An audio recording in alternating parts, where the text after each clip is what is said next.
Құрметті тыңдармандар, әңгіме басталмай жатып лайк басуды, пікір қалдыруды ұмытпайық және әңгімені соңына дейін тыңдайық.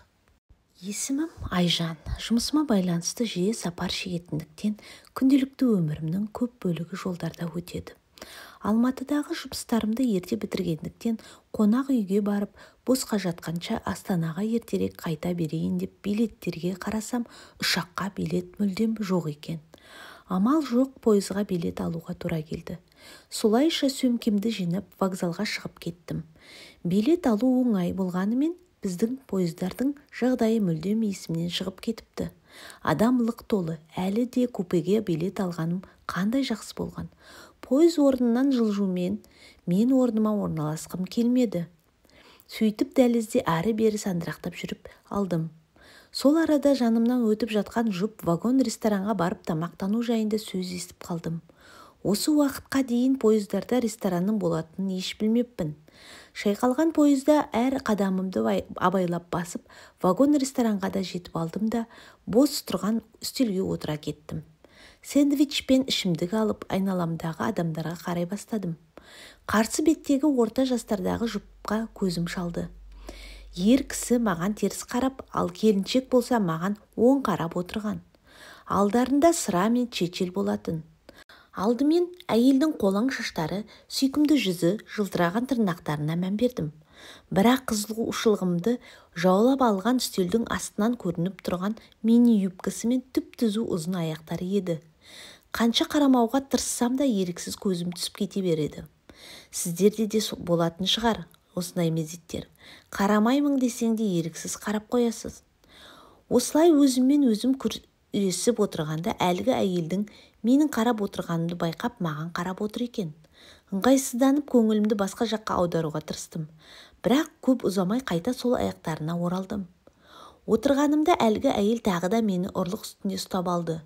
Ұялғанымды не істерімді білмей, орнымнан тұра әрекет жасай бастағанымда ол әйелдің маған қарап жымиғанын байқадым.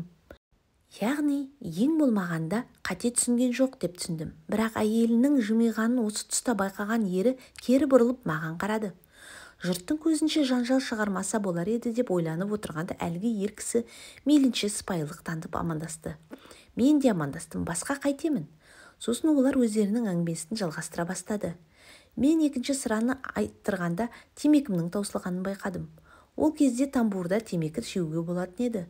Сонымен асықпай сырамды ішіп отырып, кезекті станцияға тоқтағанда жүгіріп барып буфеттен темекімді алып, бұрылсам әлгі еркек жымиып артымда тұр. Жолда темексіз болмайды, менің де темекім бітіп қалыпты, деп жымиды. Дұрыс айтасыз, деп вагонға беттегенде, егер қаласаңыз біздің үстелге келіңіз, бірге ішейік, деді.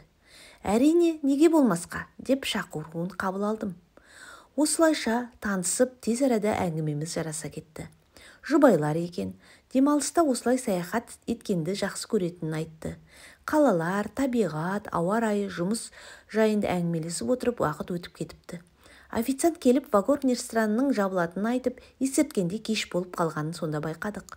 Шынын айтсам, бұл жұптың өмірдегі көзқарастары жұмыстың қамымен қысылмай барлығына жеңіл қарайтынын қатты қызықтырды. Айырылғым келмеген еді. Осыны байқаған келіншек сыра алып, біздің жанымызға кел, сонда жалғастырайық деп ұсыныс айтты. Мен ыңғайсыз болар деп тартынып тұрғанмын. Жоқ, онсыз да люкс вагондамыз, жанымызда ешкім жоқ деп қолымнан ұстап жетелей кетті. Осылайша жаңа таныстарымен барып солардың купесінде жалғастырдық. Сыра деп жеңіл қарайтынымыз болмаса, негізі көбірек ішсең әйтеуір мас болып қаласың. Біз де аз ішпеген едік. Үшеуміздің де мас болып қалғанымыз байқалады. Мен болсам әлгі әйелдің аяқтарынан көзімді алар емеспін. Мас болғандықтан болар тесіліп қарап отырмын. Ол болса мұны ашық айтып әзілге айналдырып күлкіге қарық болып отыр. Біраздан кейін ысып кеттім де шешіне бастадым. Менің реакциям жай болып қалған. Не болып жатыр деп ойланып отырмын. Сол кезде әлгі әйел сен ысынған жоқсың ба? Деп жауабын күтпей күйеуін де шешіндіре бастады. Мұндайды бұрын соңды көрмеген мен бақырайып қарап қалғанмын. Сол тұста әлгі әйел менің қолымнан ұстап, еш қысылма, біз үшін бұл үйреншік жағдай, деп өздеріне тарта бастады. Мастықтан болар, мен еш қарсылық көрсетпедім.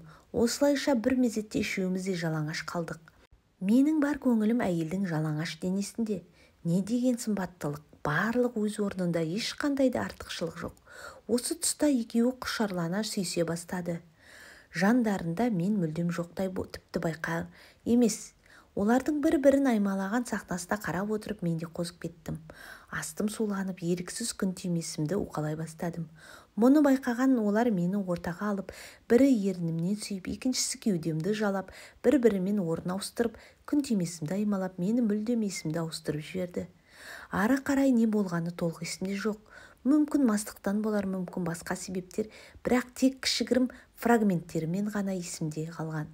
Менің күн түймесімді кезектесіп жалағандары, екеуміз жарыса шамамен 15 сантиметрлік аталық мүшесін жалап, кезек-кезек сорғанымыз, сосын екеумізді тоңқайтып қойып артымыздан itергенде бір-бірімізді сүюге тырысқанымыз. Ертесіне оянғанда басым ауырғанынан жарылып кете жаздаған. Үшеуміз де жалаңаш, көзімізді ашқаннан су іздеп, шөлімізді қандырып алған соң, айналамызға қарап, түнде не болғанын еске түсірумен болдым. Жаңа төсектестерім оянған соң, жуынып, шайынып, бірге шай ішіп алдық. Өте жақын адамдарда болып кеткен. Bir түрлі айтып түсіндіре алмаймын. Осылайша Астанаға бірге жетіп алдық.